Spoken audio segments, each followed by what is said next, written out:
Hi, thank you so much for being here today for the book launch of my Higher T series. And it's wonderful to have all of you friends and family with us. Some, of course, are not here. They may be online. And of course, I have quite a few angels in heaven who are with us as well. The first time I released my Higher T book, my sister Victoria was here. She's now watching from above. And my mother-in-law was here, and a number of people from my mastermind group. They're all with us in another realm. So we're really excited. But I am so thrilled to be able to share some things with you all. And so thank you. Thank you so much for joining me. And welcome to our little Higher T.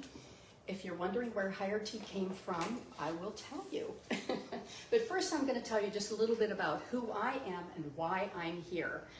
I was raised in a very fundamental home, and it was kind of limiting, so I branched out after spending quite a few years in limbo land, and I received some divine guidance that evolved into what I call the blueprint for the human spirit. One concept, one idea at a time. I was shown from a higher source how to live more consciously and compassionately and authentically. And each idea that came to me, actually, I was awakened at 3:30 in the morning, 3 or 4 days a week for 6 months. And at the end of that time, I had this beautiful guide that I call the blueprint for the human spirit. And it came in the form of a matrix, which is unusual. And I don't know how many of you have ever seen this before, but you can find it on my website, drpamelagirali.com. And there's a book that you can download to learn more about the blueprint. This is a kind of an introductory book. It's free if you want to download it and learn more about it. But what happened was so powerful, this information that came to me, the blueprint, that it became not only my teacher, but my passion and my purpose. So I believe that I am here now to share the blueprint with the world. And so I'm doing that, and in fact I'm offering myself and my writings and my experiences, my books, as a way to uplift humanity in my own unique way. Now, I don't know how many of you know why you're here. You know, at this point in our lives, most of us should have figured that out, or hopefully. But when I finally figured out why I'm here, I was feeling a little smug about it, you know, and so I said to my husband, do you know why you're here? You know, not expecting much because he was hitting a little white ball around at that time, you know. And he looked at me and he goes, well, yes, I'm here to support you so you can fulfill your higher purpose. What a blessing. What a gift. And so I'd like my husband to introduce him. This is Jim, and what a wonderful man. I feel very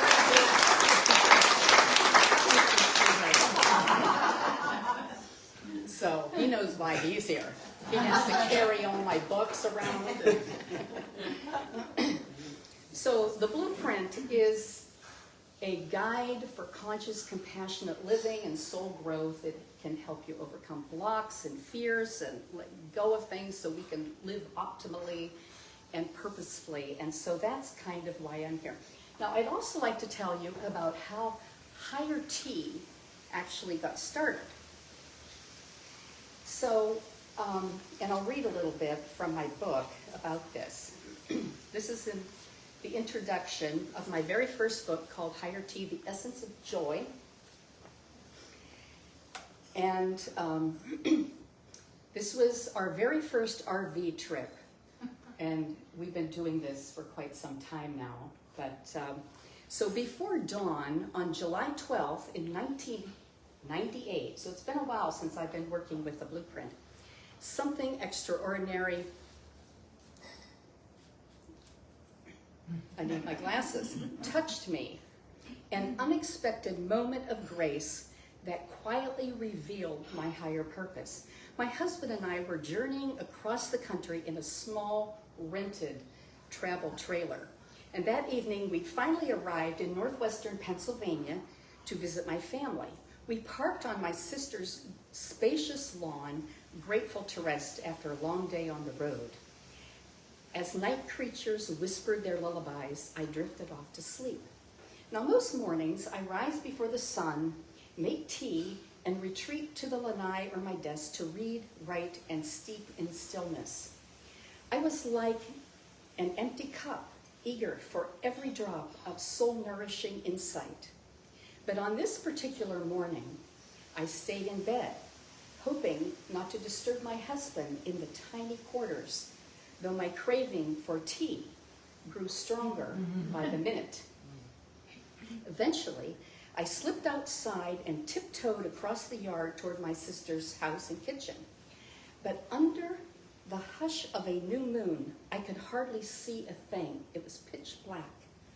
And when I reached the door to her home, it wouldn't budge.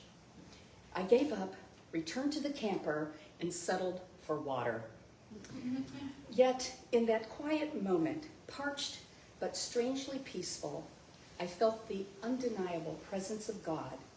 My thoughts turned inward, drawn to the familiar and ever-guiding voice of the Blueprint for the Human Spirit. For 3 years, I had devoted myself to the Blueprint as both a student and a scribe.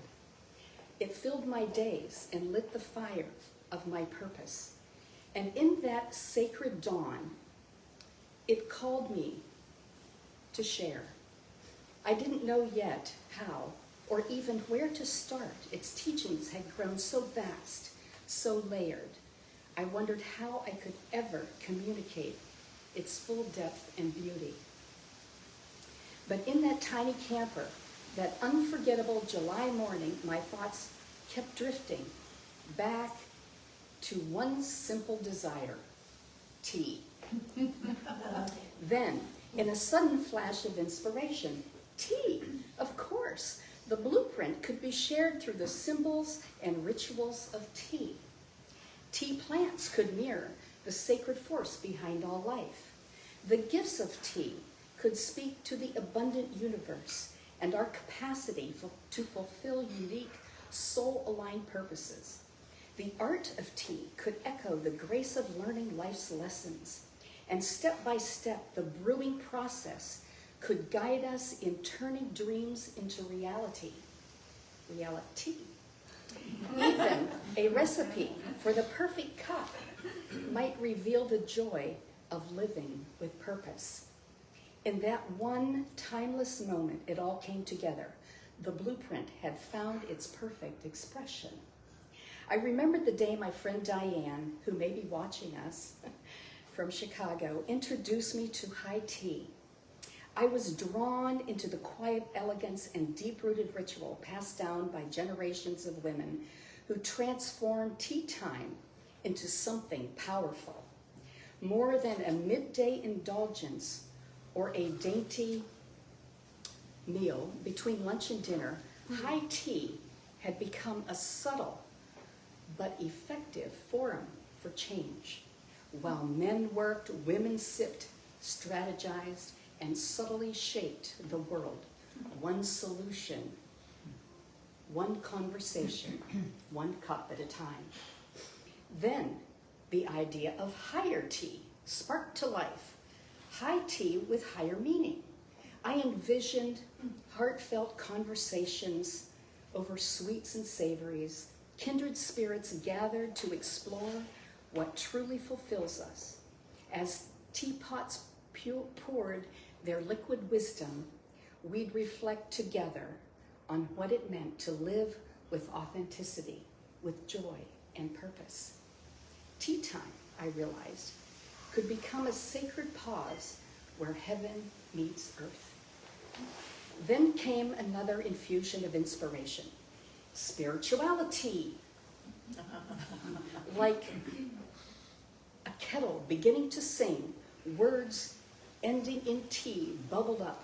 Creativity, honesty, possibility, and then more. Divinity, unity, synchronicity, responsibility. With each, my thirst grew, just not for tea, but for the vision forming in my heart.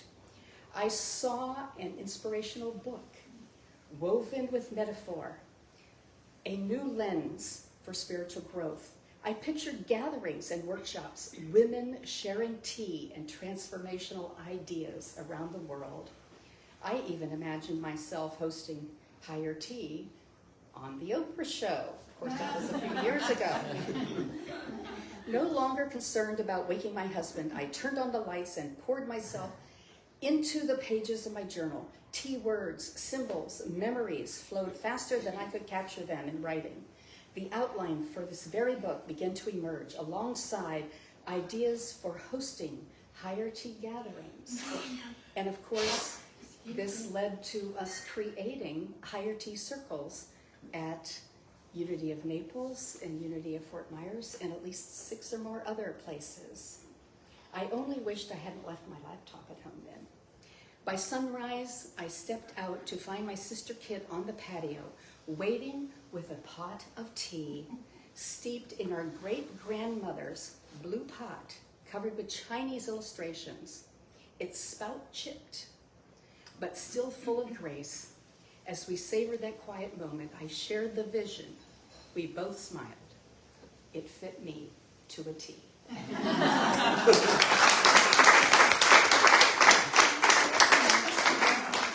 So that is how Higher Tea kind of got started.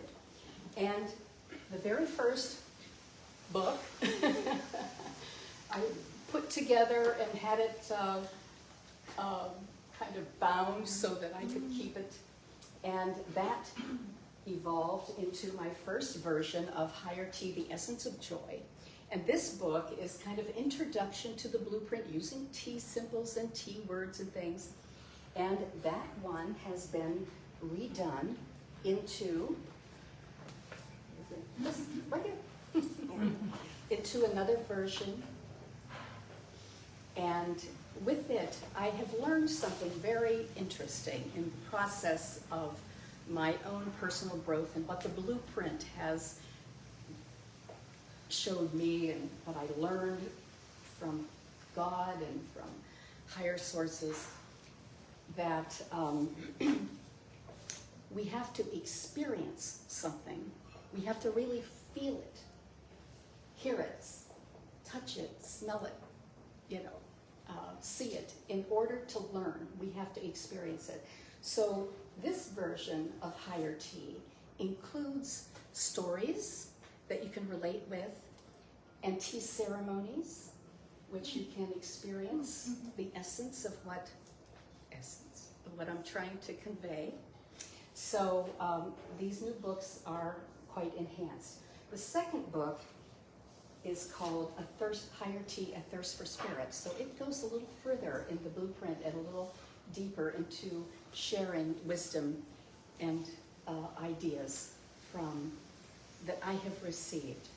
And it actually goes into what I call a part of the blueprint that, for instance, if we merge these aspects of the blueprint, we create the circle of life, and the circle of wisdom, and the circle of love, and the circle of power, and the circle of light, and all together they create the circle of consciousness. So that is what A Thirst for Spirit is more about. That it takes us to, when we bring everything into alignment, then we can take leaps of faith, leaps of trust and hope and joy. So that is the essence of what my books are about, these two Higher Tea books. So at this time, I would like to invite my friend, Reverend Diane to come and bless the books. So, Diane, if you would please. Thank you so much. And where you can go. I will stand off to the side, Okay, right here. So, we'll switch places. That's great. What a joy. Isn't it? Don't you feel honored and seen to be a part of this? So I have to say before I do the blessing, today is my mother's eternal birthday. She passed on January 26th, 1994. And she's doing great. Just left her body. She's doing great. And she was also a public speaker, a Unity teacher, and she had something that she put in the same format called the Spice Cabinet of Life. And she would read to groups of women. I mean, I'm just getting God bumps as I say this. She would read to groups of women, and they would, she would give away her books so that they could read poems and collections of thoughts that were about a higher consciousness. So how perfect is it that it's today? And of course, this is Higher Tea Month. Oh, National Higher Tea Month. yes. Okay, all right. Well, you guys look very fetching in all your hats and fanciful. Very fanciful. You are fanciful. And so, as we do this blessing, that it's over these two books, and yet it's over a purpose that's much higher than the writing of these two books. It's about how you carry your amazing energy. And by doing so, show us how we too, as women and as men, can really fulfill the promise of what we're here for, and that's just to be the light that we are. And each of us is so brilliant and beautiful, and sometimes we hide our light. With someone like you who says, come on, come on, come on, you can sing, you can dance, you can, right? She's like always on stage, wherever she goes. God is, and God all is well. So that's amazing. So it's not only about the books, of course, it's about what you're carrying into our lives. So thank you for that. I want you to extend your palms towards these books. And someone in our family is needing some healing. What do? We immediately hold their hand, put our palms out, share the energy of God. Look, they're all healers. They know exactly what we're talking about here. And so we are blessing and have the privilege of blessing two books, The Essence of Joy and A Thirst for Spirit by Dr. Pamela Girali. Precious Spirit, dear God, we give such thanks for this work, and we know that it is not the work necessarily of thoughts that Pamela has herself created, but that you have literally poured yourself through her, had your way in her, so that we would really glean what it is to know what hospitality is all about, and unity is all about it, confidentiality is all about it. All of those T's that she received, we know that she got those as downloads from you, and so they're being passed on to us through these books, the written word, through your words that you speak, Pamela, and also through the creation of this process that you've put together as a blueprint of the divine matrix within each and every one of us. So thank you, God, for these words, well writ. May they become lived experiences through us, through every one of our senses, and most especially engage and expand our connection with the God of our being, the goddess of our being, so beautifully expressed through Pamela Girali and Jim, who supports her every breath of the way. Thank you, God. Thank you, God. Thank you, God. Yes. And let's give this couple, would you stand? No. Let's give this couple, how beautiful is it that a man supports a woman in this way? Just give that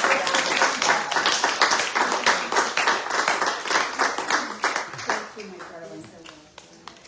Diane is a very special lady. She's the Minister of Record at University of Bonita and the Minister of Pray Attention Ministries. which is really a wonderful gift to the universe. So thank you, Diane, for being here Thank and you. for all of you for participating in that blessing. How wonderful. Thank you. I'm so touched. So, well, at this point I thought I'd just see if anybody had questions about the writing process, about the books, about anything related to tea, higher tea. Anybody have questions, comments? Yes. Hi. Hi. My name's Deirdre, and you all are fabulous. I'm wondering about whether or not the revelations that you received, did they come like the first time you had them, or as a young person, did you always kind of have that, or did it come? Was it surprising to you? And then, how did you feel about that revelation happening every day? Yes. Well, Deidre wants to know how I received the revelations and when in my life and whatever. Like I said, I was raised in a very fundamental Christian home, and it was kind of limiting because, unfortunately, there was a lot of negativity. And so when I went to college, I left that all behind. And the only time I went to church was to sing in the choir. And when the minister got up, I shut down. I didn't hear a word. But in my last paying job, I'm a nurse with a master's in public health, and then I went on to get a doctorate in holistic health. When I received all this information, I didn't know what to do with it. But I was working at the time for Prevent Blindness America. I was the national program director for Prevent Blindness America. So I did cool stuff with my nursing degree and my public health background. And they sent me to a leadership conference in Greensboro, North Carolina. And we did visioning and journaling and worked with change partners. And we had an artist that worked with us and a social worker, and it was very hands-on, and it was an ongoing program. We were there for a week, and we stayed in touch with people and whatever, but I had this profound experience. It was different from anything that I had ever done, because I had never really journaled. I never really did visioning, and I'm very hyper, so I wasn't very good at sitting and meditating. Not that I tried too hard back then, but as a result of this, I came back a changed person, and I decided to pursue a more spiritual path.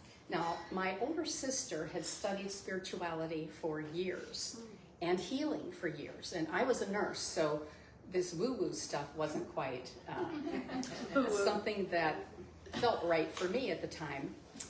But I called my sister.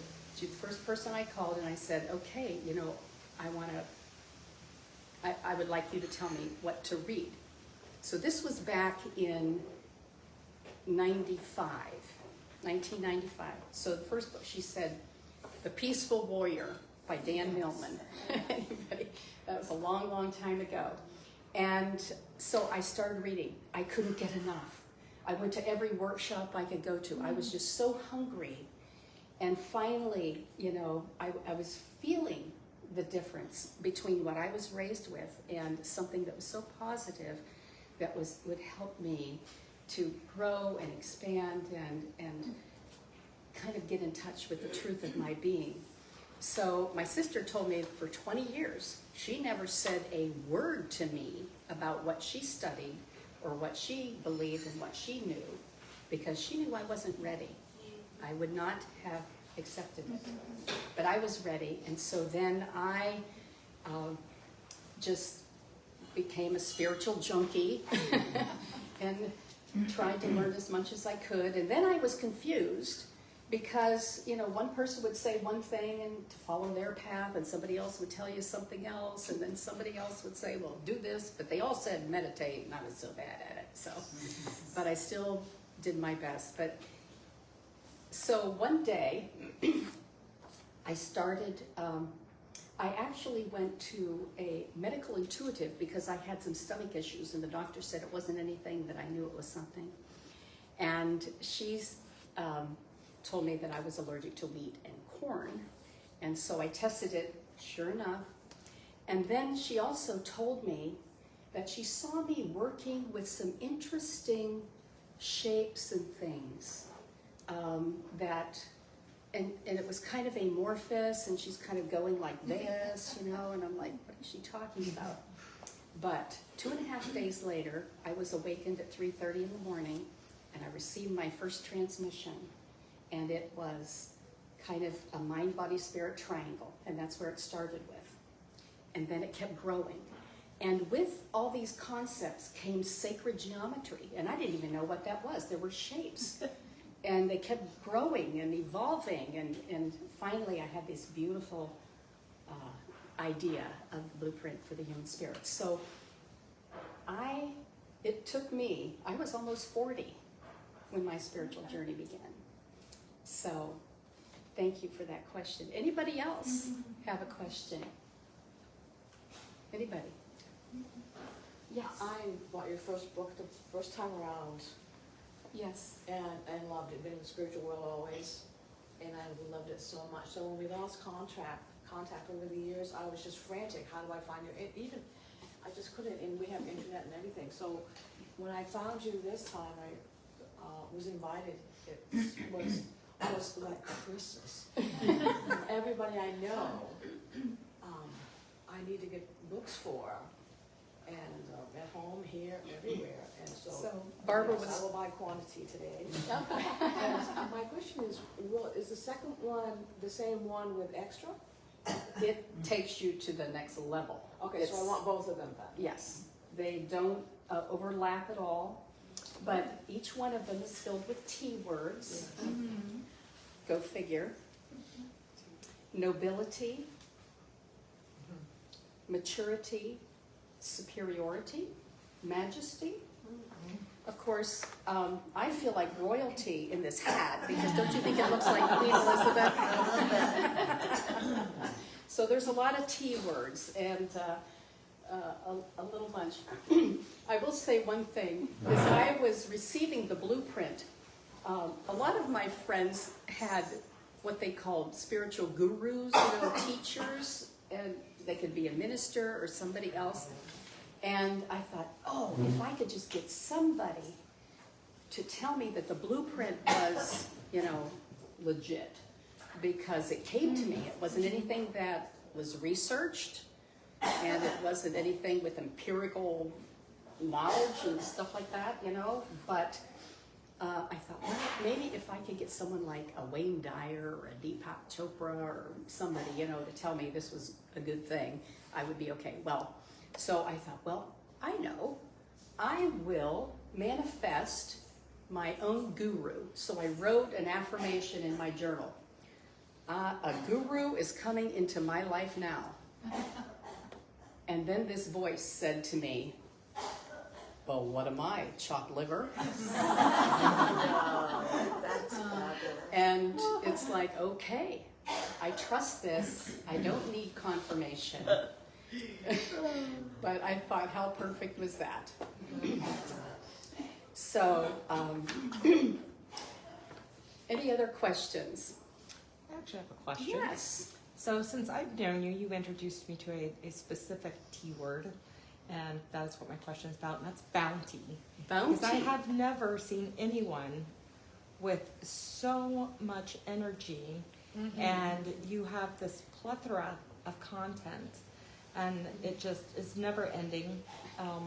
I know that you face all the same challenges the rest of us do, and it just, your spirit is always so buoyant, and you just continue to work, and Where does it come it from? shames me. No, first come up if you would. I want to introduce you to Jen Smith. She's helping me. She helped me with my website. So if you haven't taken a chance to look at my website, it's called drpamelagirali.com, and it is a virtual sacred sanctuary.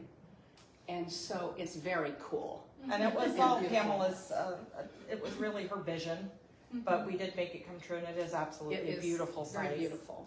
And I also did the covers of the books. Yes, she's helped me with that. She's helped me Really with beautiful. a lot of things, getting the books out, and so I appreciate Jen very much. Her other big key is ability.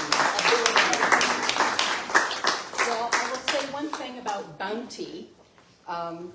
When we merge, the blueprint has, I'll do a little lesson here.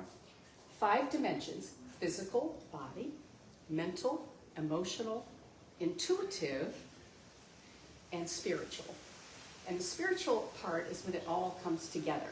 And then we also function on an energetic level, on a personal level, on a social level, global, and eternal.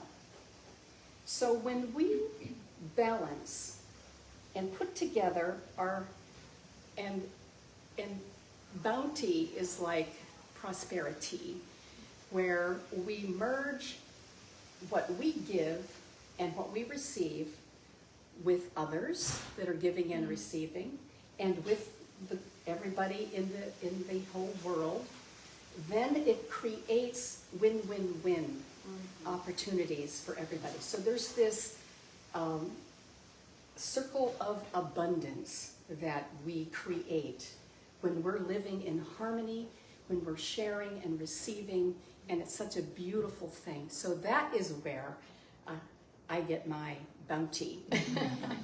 So thank you. Anybody I have else? a question. So on that chart, is it like an org chart where you would pick this area and come down here and match it up in the set? Well, there's all kinds of interactions, and Okay. they all kind of come together. But this is kind of this absolute oneness with God, and this is where we're pure energy. So it's kind of this very beautiful. And what is your vision for those who actually get the chart, read the chart, employ the chart, use it in their daily life, in our daily life? How would you see that changing our lives? Well, what has happened to me, the blueprint changed my life because I was very fearful. I was raised where everything, you can't do anything wrong. You have to be perfect. Anybody else raised like that? And so it helped me overcome a lot of fears. And as I evolved, I have no fear of death or anything like that, because I know that I am pure divine essence at this point. And so we can shift out of this earthly plane, kind of rise above it, so that we can live in harmony and live abundantly, and we can live purposefully, so that when we share our gifts with the world, part of it has to start with discovering who we are. That's the first step. So we learn who we are when we study or discover more about our physical body and our minds, how our minds work, and how we are one with others and whatever. So it begins there. And then once we discover who we are, and of course we're on a spiritual level, we are pure divine essence, then we can figure out why we're here. And that's the social realm, where we live purposefully and we serve others and live meaningfully. And then ultimately we can leave a legacy of love for the world, for others, and move on until we know that we are pure essence. So, Amen. right, so, any other questions? Yes. I did just want to share one thing. Okay, please do. While we were speaking on the phone the other day, being auditory, and we were just speaking after not seeing each other in a dozen years. It's been a while. And what I heard clearly was that you're just a reflection of yourself in print. Offering myself in print. So Isn't that lovely? that's lovely, sums it all up, because what you read and see is actually has a source itself with that source. So I thought it was lovely and so accurate. That's Just so wanted to share perfect. that, too. Thank you, Barbara. Yeah. Yes, I'm offering myself and my experiences through print. For Yes, others, yeah. perfect. Anybody else? Okay, well, just a couple other things. First of all, you have also seen that I have another display of books on the other corner of the room. I wrote a book called The Dance of Ego and Essence, Confessions of a Divine Diva.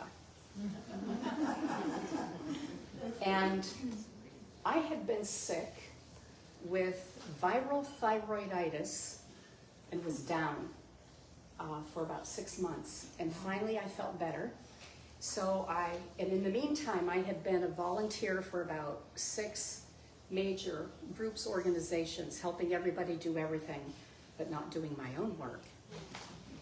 And so the universe said, if you can't say no, we'll help you. Whack. Down I went. And so when I felt better, I said, okay, I'm back. I resigned from all these other things. So what would you like me to do? Which project do you want me to work on? Well, I woke up the next morning. I wrote an affirmation in my phone.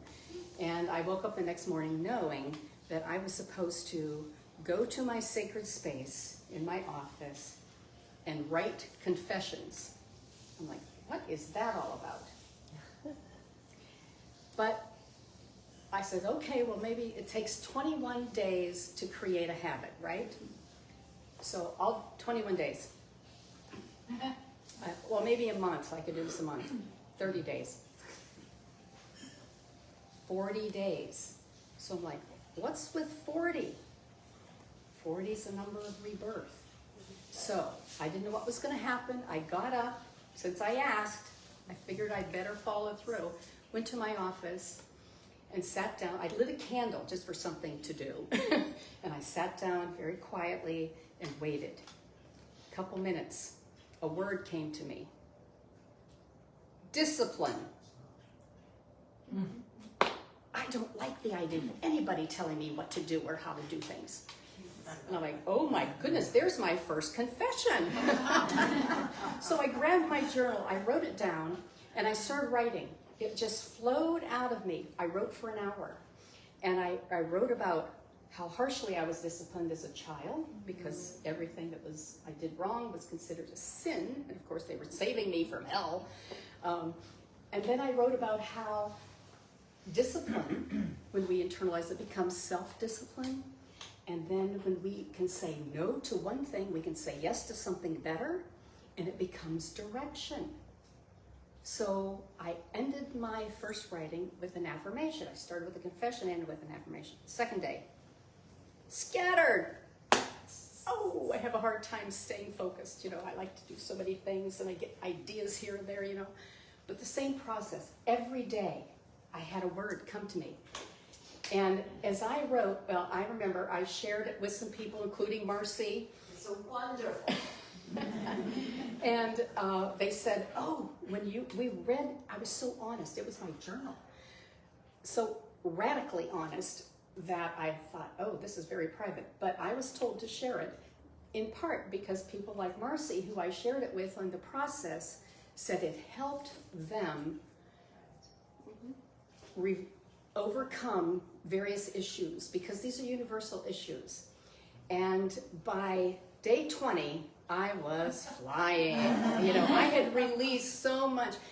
Stories came to me, memories that I had pushed down so far, you know, but it was like this huge, deep soul cleanse. So that is what this book is. And because of Marcy and others, I created a companion journal. So this is available. And there are also some cards that I put together if anybody wants a little gifty thing with a pen, but there's affirmation cards here too. So that's another series of books, the Divine Diva dance series, you know, so if you're interested in those.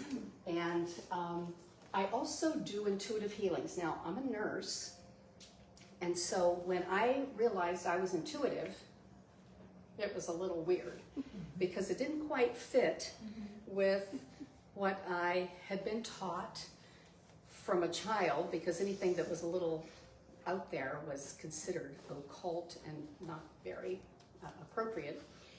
And of course, I was trained to use my mind and the nursing process and everything else in the medical field. to help people get well. Well, I started sensing things, and I would think of somebody in the middle of the night, and as I would sense issues, you know, I would just kind of move stuff around. And so energy started shifting, and I finally got to the point where I could be with people one-on-one or on Zoom or whatever, and I close my eyes and I sense things.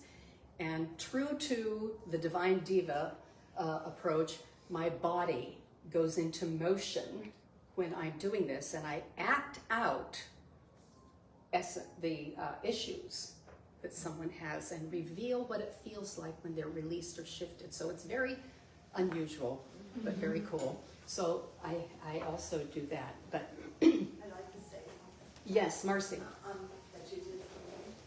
A few weeks ago, I lost a friend that I really loved. She was the kindest person that I know, and I spoke to Noah because I was in such stress, and she told me to sit and to think about all the things that I'm grateful for.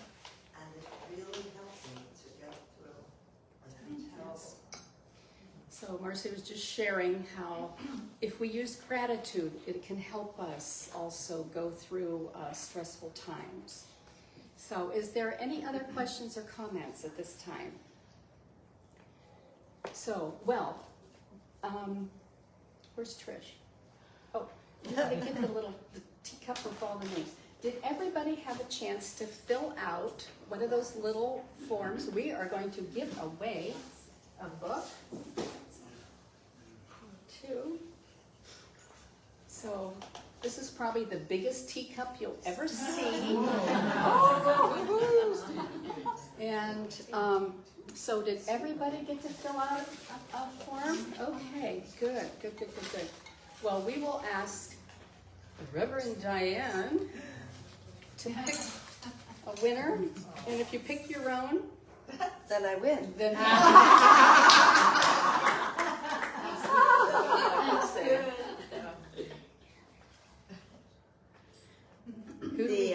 The recipient of your gift is Carolyn Chesney. Carolyn, awesome. Okay, well, perfect, Carolyn. And for those of you who checked this, I do have I'm doing newsletters again, so we'll add you to the list if you decide you were interested. But, so I am, again, so grateful that you could all be with me for this special moment. My mother couldn't be here. She lives with us in the winter, but she was in the hospital this past week, and she's in rehab right now, getting stronger so she can come back home. So we miss her, but I'm just so blessed. And it was from my mother that I think she was a very bright lady, and I was very studious and loved to read because of her. And of course, she taught me to make lists. And so I'm very grateful for her. So I have some books. They are the first run, so there's a couple little issues. We will work on that, but we do have books, and I've discounted them because you're here today, but also because there's a few little, and it's not the content, that's perfect, but it is just the little formatting stuff that we will work on. So Jim is the money man, and he'll be in the kitchen, and so if you're interested, I'll be glad to sign them also, but I just appreciate you all so much. Thank you. And so, a toast. Oh, one other thing. My grandmother, this is a special teacup. I became, with tea, when I got this idea, I became a collector of tea stuff. And so there's a tea cart, there's teapots everywhere, and then of course I was already a collector of hats. So perfect mix. Well, this was my grandmother Iva's, and if it works, hang on.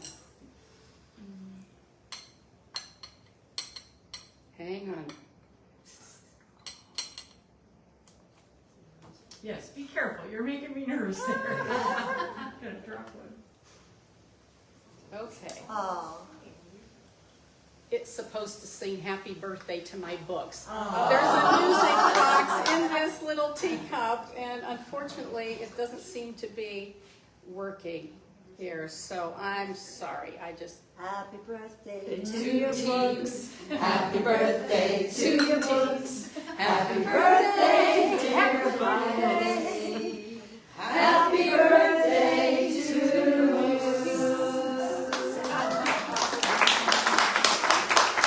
Well, thank you so much. Bless you. Thank you for being with me. Namaste.